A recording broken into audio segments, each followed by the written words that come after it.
Finding the courage to change. All is well. All is well. Things are working out for me. The contrast of bad experience versus good experience helps me. When I know what I don't want, some part of me knows what I do want.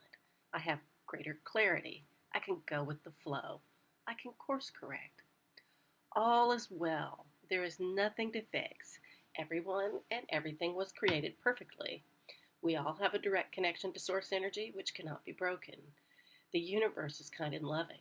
We are greatly loved. No one is excluded from this love.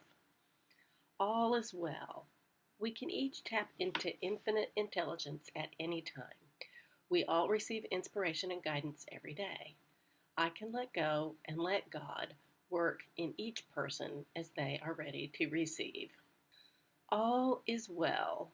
I am learning to focus on the one thing where I have total cosmic power myself.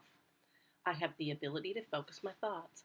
I have the ability to make better choices today than I ever have before. I am free to choose. All is well. I am so free that I can choose poorly, but I'm done with that. I'm ready to build something new. I'm willing to trust in my connection to Source. I can't wait to see what I'm guided to next. I'm on the journey of a lifetime. I'm creating a new me. All is well. I can relax and trust in my higher power. I know that I'm part of something bigger. I know that my connection to Source will never be broken. I can easily, joyously let go and let God.